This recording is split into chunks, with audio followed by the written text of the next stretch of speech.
બાંગ્લાદેશમાં હિન્દુ ભાઈઓ પર થઈ રહેલા અત્યાચાર અને માનવાધિકાર ભંગના વિરોધમાં હિન્દુ સમાજ દ્વારા મૌન રેલી કાઢી કલેક્ટરને આવેદનપત્ર આપ્યું હતું। તાજેતરમાં જ બાંગ્લાદેશમાં હિન્દુ સમાજ અને અન્ય અલ્પસંખ્ય નાગરિકો સાથે અમાનવીય અત્યાચાર, હત્યા અને આગ ચાંપી જેવા બનાવો, મહિલાઓ સાથે પણ દુર્વ્યવહાર વગેરે ઘટનાઓ પ્રકાશમાં આવી છે, જેને લઈને ભાવનગર હિન્દુ સમાજ દ્વારા મૌન રેલી કાઢી કલેક્ટરને આવેદનપત્ર આપવામાં આવ્યું છે। સમસ્ત હિન્દુ સમાજ દ્વારા બાંગ્લાદેશમાં હિન્દુઓ પર અત્યાચારની આકરી ટીકા કરી સખત વિરોધ કર્યો છે। વર્તમાન બાંગ્લાદેશ સરકાર અને અત્યાચારોને રોકવાને બદલે માત્ર મૂક દર્શક બની રહેલી છે અને તેના કારણોસર હાલ બાંગ્લાદેશમાં વસતા હિન્દુઓ પોતાની સ્વરક્ષા અને સુરક્ષા માટે લોકશાહી પદ્ધતિની અવાજ ઉઠાવેલા છે અને આ પદ્ધતિને લઈને વિરોધનો અને સમાજની એકતા તોડવા માટે હિન્દુ સમાજને ખતમ કરવા માટે તેમના પર વધુને વધુ અત્યાચાર કરવામાં આવી રહ્યા છે। આવા જ પ્રકારના શાંતિપૂર્ણ વિરોધ પ્રદર્શન કરનાર હિન્દુઓની સાથ આપનાર સંસ્થાના સ્વામી ચિન્મય કૃષ્ણદાસજીને બાંગ્લાદેશ સરકાર દ્વારા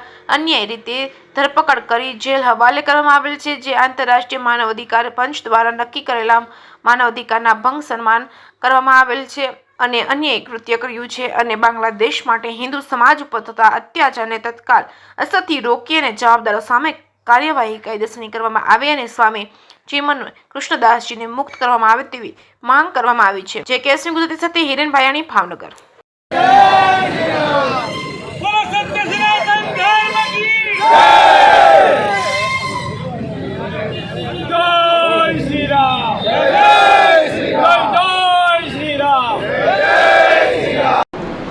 મારું નામ કુલદીપસિંહ સુજાનસિંહ ગોહિલ છે।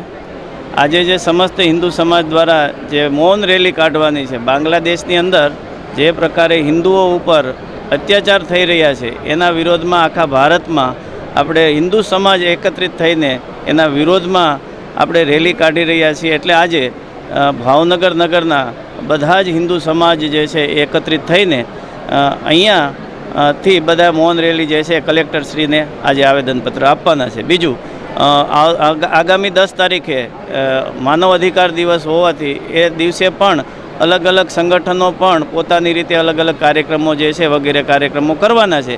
એમાં વિદ્યાર્થીઓ, બાકીના હિન્દુ સમાજ જે છે સિગ્નેચર અભિયાન પણ કરવાના છે, માનવ સાંકળ તરીકે પણ રહીને એ પ્રકારના વિવિધ કાર્યક્રમો કરવાના છે।